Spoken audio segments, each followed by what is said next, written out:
Bonjour, pour le cours d'aujourd'hui, nous verrons les situations proportionnelles, autrement appelées les situations de variation directe, et tu auras besoin de tes notes de cours, pages 19 à 21. Les situations proportionnelles, ou les situations de proportionnalité, un peu comme les situations qui sont inversement proportionnelles, se comportent toujours de la même façon que ce soit dans la table de valeurs, le graphique ou la règle. Donc, nous allons représenter ici une situation à l'aide de sa table de valeurs.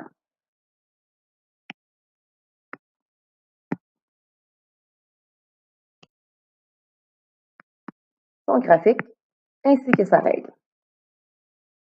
Aujourd'hui, l'essence se vend 1,29 $. Donc, voici l'exemple. Alors, on commence la situation. Est-ce que je pourrais, et on se demande la situation initiale, est-ce que je pourrais acheter 0 litre? Oui, il est possible d'acheter 0 litre. Et si j'achète 0 litre d'essence, le coût sera de 0 $. Ensuite, je fais varier le nombre de litres que j'achète. Donc, je pourrais acheter 1 litre, 2 litres, 3 litres. Je pourrais même acheter 10 litres d'essence. Si j'achète 1 litre, le coût de l'essence sera de 1,29 $ car il coûte 1,29 $ par litre. Si j'achète 2 litres d'essence, le coût sera de 2,58 $. Et pour trouver ce montant, j'ai dû faire 1,29 $ fois 2 litres. Pour acheter 3 litres d'essence, le coût reviendra à 3,87 $. Pour trouver ce montant, j'ai dû faire, encore une fois, le taux unitaire de 1,29 fois le nombre de litres achetés, 3. Et finalement, si je fais 1,29 $ fois 10 litres, eh bien, j'arriverai à 12,90 $ pour 10 litres achetés. Pour tracer le graphique de cette situation, je commence par identifier les deux axes, en sachant très bien que la première colonne de ma table de valeurs représente les X, la deuxième colonne de ma table de valeurs représente les Y, un peu comme dans le taux de variation où on a toujours les Y sur les X, donc les dollars sont les Y et les litres sont les X.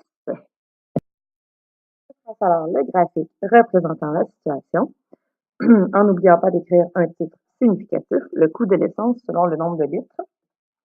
Ensuite, j'ai gradué mes axes par bond de 1 sur l'axe des X et par bond de 1,29 sur l'axe des Y parce que le coût de l'essence varie toujours du même taux de 1,29.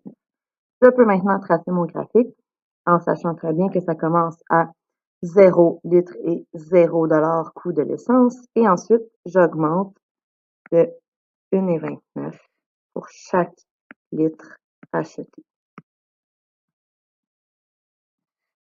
Donc, mon graphique ainsi tracé forme une belle droite, passant par 0, 0.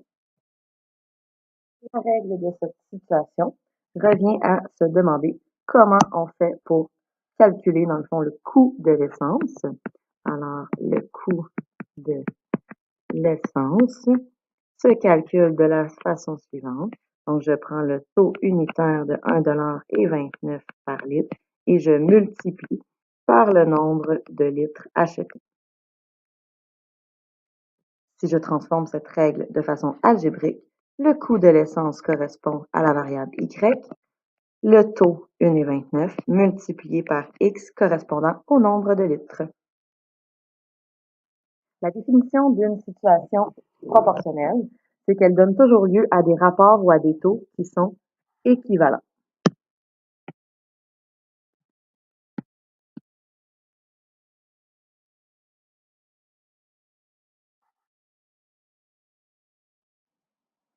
Nous allons voir maintenant comment on reconnaît une situation de proportionnalité, que ce soit en regardant sa table de valeurs, son graphique ou sa règle.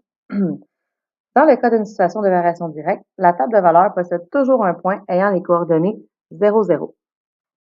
Donc, elle passe toujours par le point 0, 0, ainsi qu'un taux unitaire, qu'on appelle aussi un taux de variation, car il indique comment la situation va varier. Donc, c'est un taux unitaire ou un taux de variation. On l'associe à la variable A, on l'expliquera un peu plus tard dans la règle, qui se calcule en effectuant la variable Y divisée par la variable X.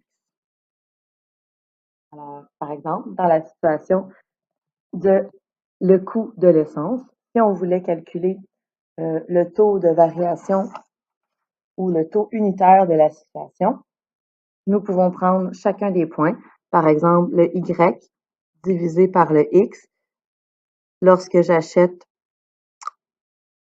12,90 d'essence divisé par le nombre de litres d'essence, ça fait 1,29. C'est aussi équivalent que si je prends le 3,87 d'essence achetée divisé par les 3 litres d'essence, c'est encore égal à 1,29. Si je prenais le 2,58 d'essence achetée divisé par les 2 litres, ça donne 1,29. 1,29 divisé par 1 litre acheté. Donc, tous ces taux unitaires sont toujours équivalents à 1,29 par litre. Nous sommes donc en situation de proportionnalité. Dans un graphique qui représente une situation de variation directe est toujours une droite passant par l'origine du plan cartésien, donc le point 0, 0, ou une série de points appartenant à une droite oblique qui passe par l'origine. Donc, une série de points peut être des points alignés et que si je les relie par une droite, eh bien, ça fait une belle droite oblique. Maintenant, la règle d'une situation de proportionnalité est toujours de la forme Y est égal à AX, où A correspond au taux unitaire de la situation. On l'appelle aussi le taux de variation.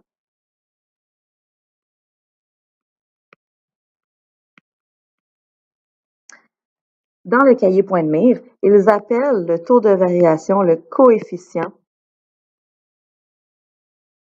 de proportionnalité.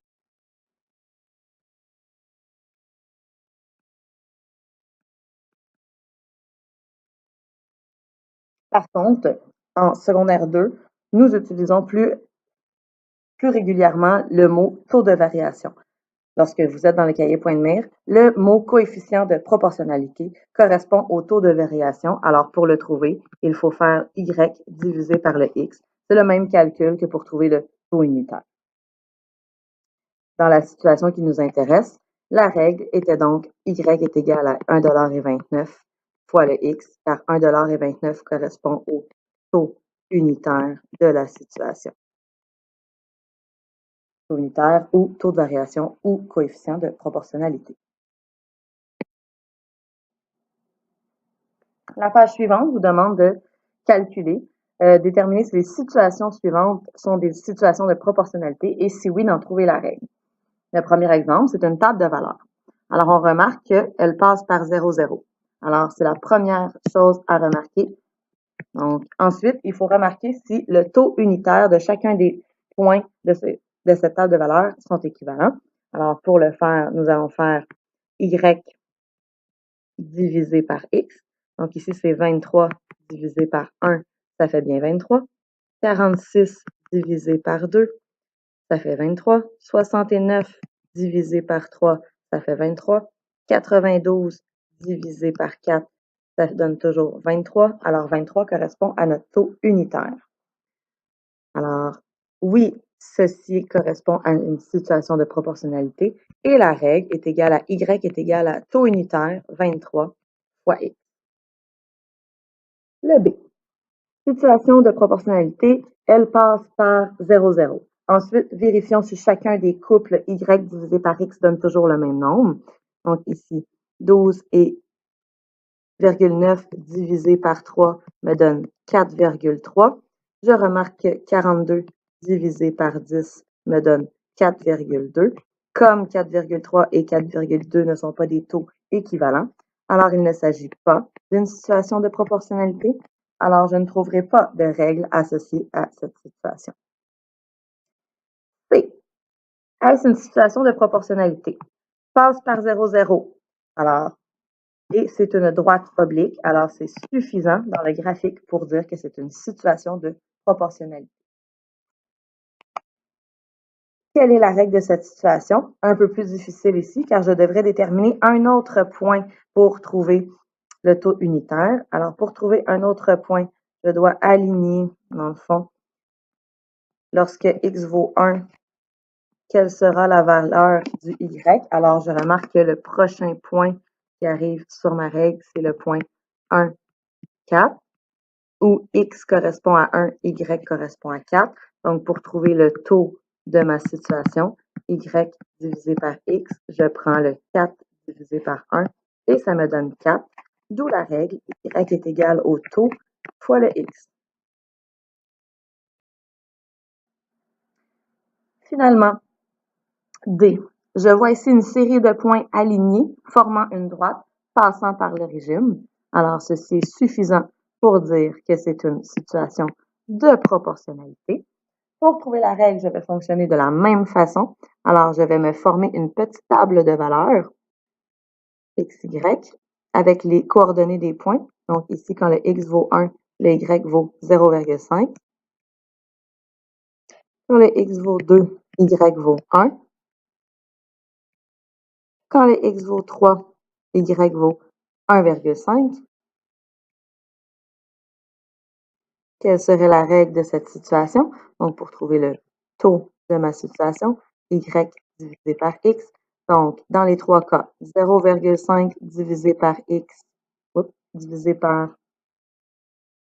1, ça donne 0,5.